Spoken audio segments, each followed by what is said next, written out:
Hello, welcome to this episode of Escaping the Echo Chamber. I'm going to talk about the debate circuit right now, the political debate circuit. So Politicon is coming up, I'm thinking October this year, but it's interesting because there's still fallout, still left, stuff left on the floor from last year's Politicon, and not necessarily from debates that happened, but from debates that didn't happen. So, several of the debates that didn't happen involve some very strong debaters on the left, Kyle Kulinski and David Pakman. They were looking for debates, and by the way, if you don't know who Kyle Kulinski and David Pakman are, I suggest you check them out. Whether you lean to the left, the right, or libertarian, like me. Check these guys out, because these guys don't play games. Right now, Candace Owens is trying to debate anybody with a high profile and little to no knowledge of politics. Or even people with just a casual knowledge of politics is whom Candace Owens is trying to target, But it seems, as I started looking back, I'm realizing a pattern with her.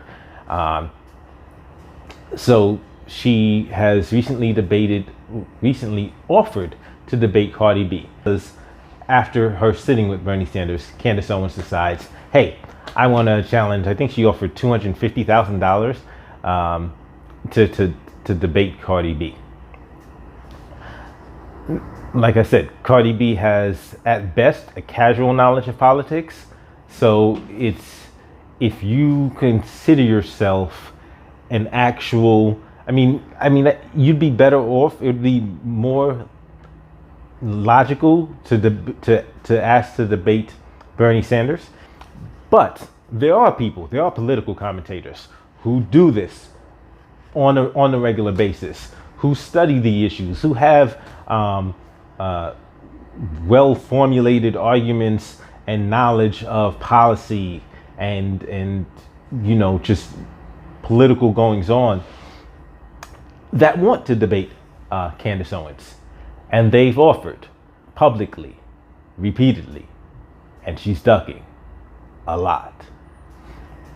So let's go back to last year's Politicon, where Kyle Kulinski had wanted to debate her, and Politicon was apparently in talks with Candace to debate him, and they wound up saying was in talks to appear at Politicon, but from what it's being alleged, she didn't want to debate him one-on-one. She wasn't ready, and Kyle offered to debate her and Charlie Kirk two-on-one, but that didn't happen either. The funny thing is that just a few weeks ago, she's calling out Kyle Kulinski, talking about he's lying, he's made this up. She was at her sister's wedding. What's interesting enough is somebody posted a tweet from her in October of 2018 challenging Chris Evans, yes, that Chris Evans, Captain America, to a debate at Politicon. Like, that's kind of interesting, because her proof of her being at her sister's wedding, is time-stamped photos she alleged she has. I didn't actually see her produce them. I just saw her allege that they exist. But the Twitter post of her saying, hey, Chris Evans, I want to debate you. Politicon's in a couple of weeks. If you think all black people should be Democrats or something, some nonsense, part of her, whole plantation shtick. It's the hack arguments that she makes. The whole dance. It's ridiculous. But people like it because they like hearing their biases confirmed, and they like being given like a license to continue to believe the dumb stuff they believe. So hearing somebody, whether it's without basis, without any logic behind it, hearing somebody, parrot their beliefs, they start waving the pom poms, and she becomes their favorite black. That's what it is.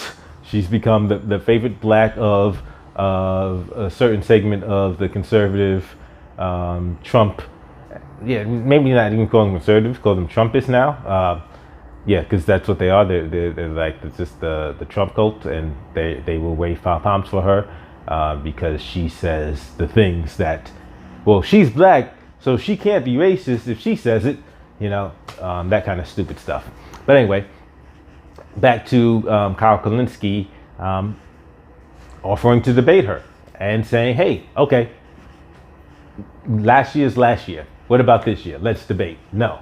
So there's actual footage of somebody, she's at a Turning Point event, and somebody in the audience steps up and asks her, hey, why didn't you debate Kyle Kulinski, or would you be willing to debate him in the future? And her response is along the lines of, well, who's Kyle Kulinski? Okay, so let's say you don't know Kyle Kulinski, because what I want to find out is the timing of when that tape, that video was filmed, because on July 30th, her and Kyle Kulinski are going back and forth on Twitter. So if this was taped after July 30th, if it was, like, I know she's a fraud. You should know she's a fraud, but like, she's even more of a fraud, but hey, it makes sense that she's a Trumper, because hey, that's I guess frauds think alike, frauds flock together.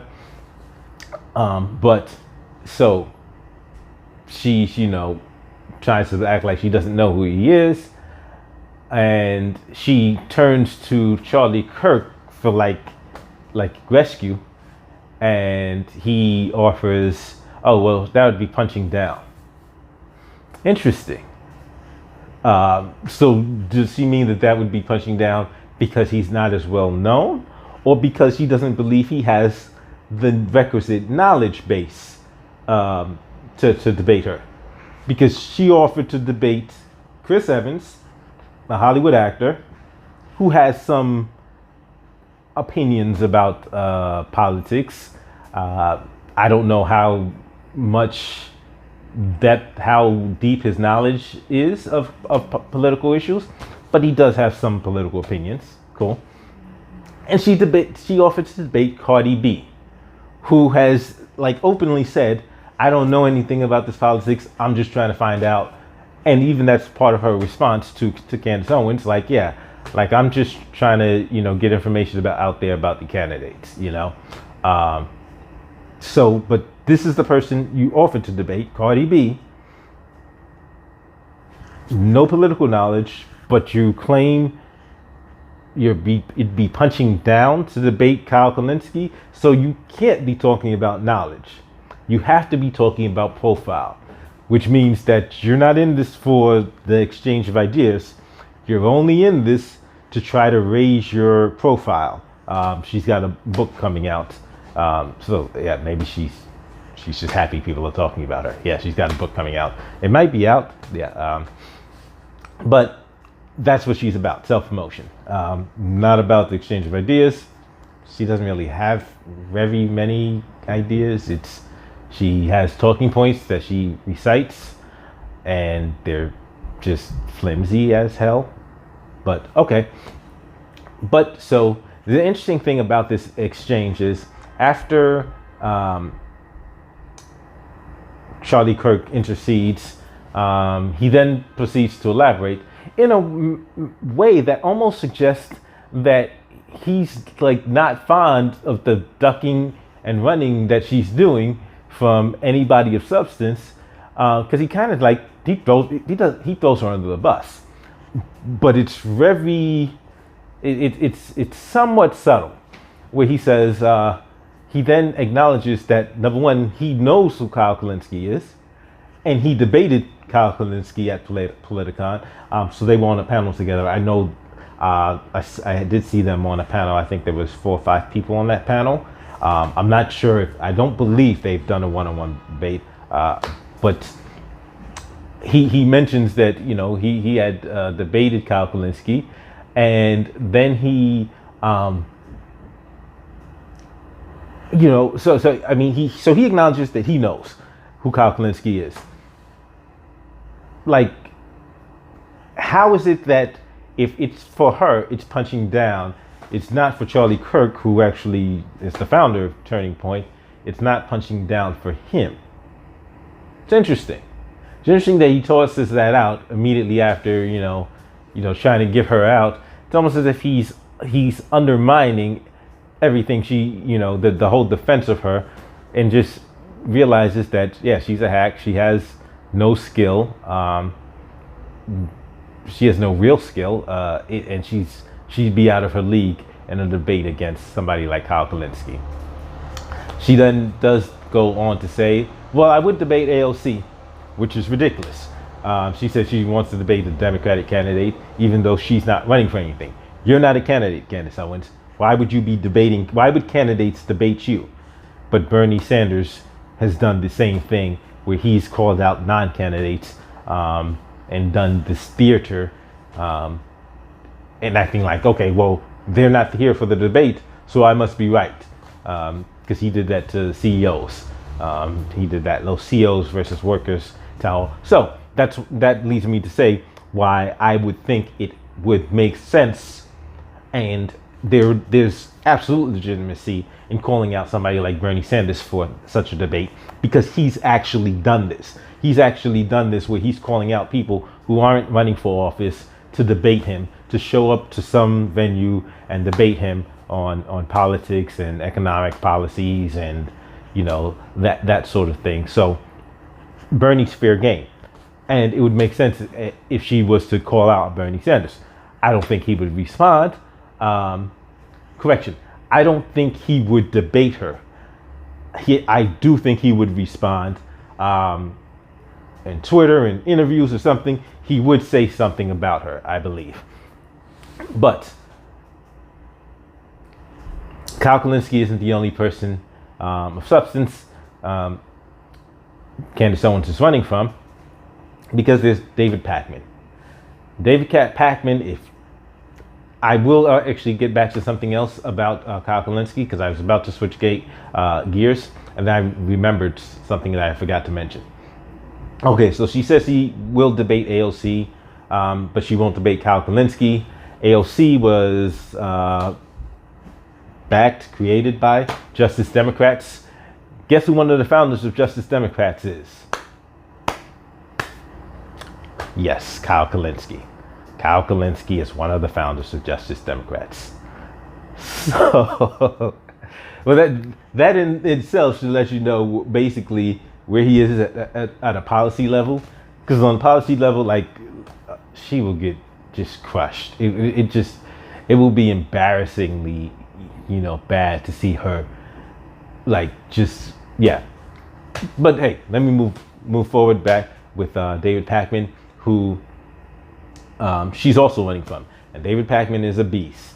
Once again, I've seen him in action, his rhetorical skill, his knowledge base, and she's running from him too, because in this case, I actually tweeted out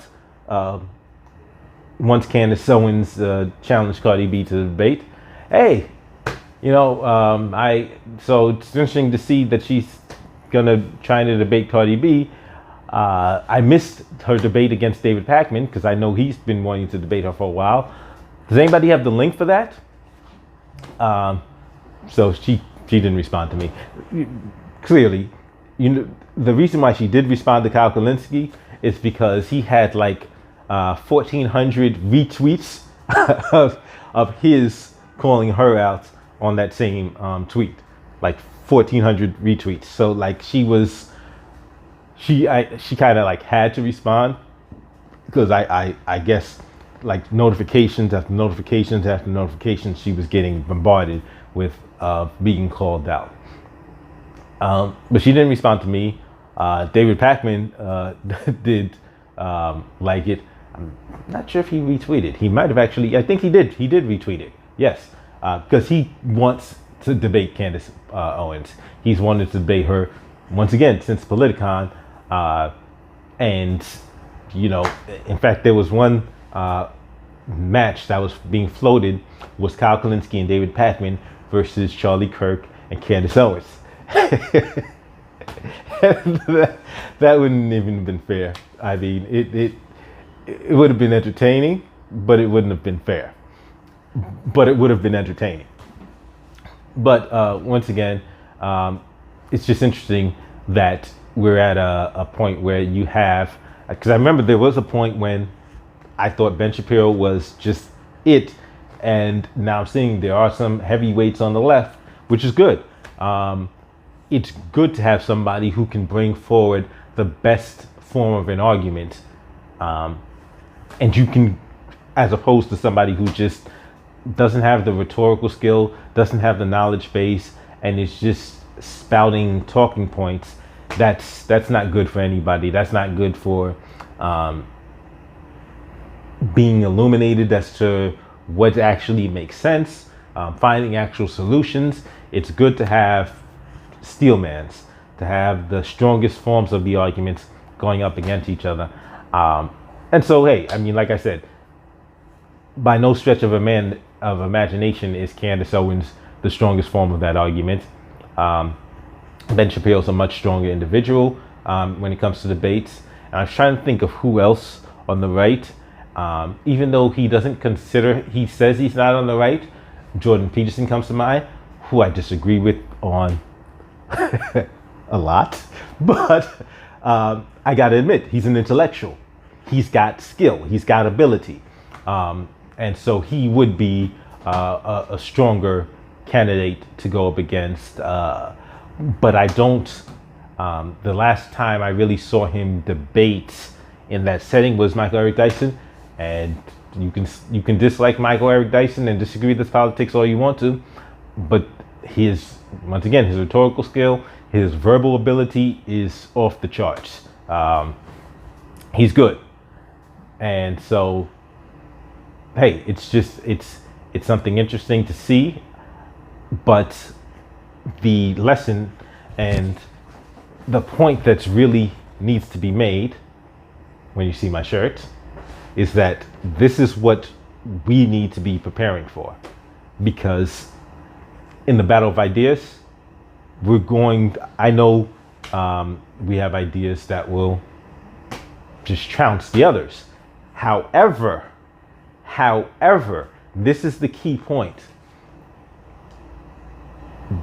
Don't go with no prep, no data, no rhetorical skill, like no ability against people that do this on the regular. People that will be able to dismantle an argument and make you look stupid, even if you may be right. This is what you need to be doing. Stop preaching to the choir all the time and be prepared to bring your arguments up against scrutiny, up against people who disagree with not just the ultimate goal you may be seeking, but even your initial premise. This is the thing. You have to realize there's a difference of just basic initial premises and like foundational outlooks of the world that exists between a libertarian and a socialist. So like, I watch these debates because I want to know what the best arguments are in opposition to me. I don't want to preach to the choir. I don't like preaching to the choir. That serves no purpose. That serves no purpose but to allow people to marvel at their own magnificence, regardless of how unmagnificent they may be. But hey, you can't be afraid to deal with strong arguments and strong opponents and strong advocates for other arguments. So hey, want to keep that in mind. I want to see where this goes. I don't think Candace Owens is going to wind up debating anybody of substance. I'm curious to see who will. I want to see who on the right will step up and say, okay, I'm willing to go up against a Pakman, a Sam Cedar, a David Pakman, Sam Cedar, or Kyle Kulinski. I want to see it. I want to know who's going to do it. But what's really interesting is who from our camp is going to step up. And I've seen a lot of the libertarians debate Sam Cedar. That'll be a separate episode.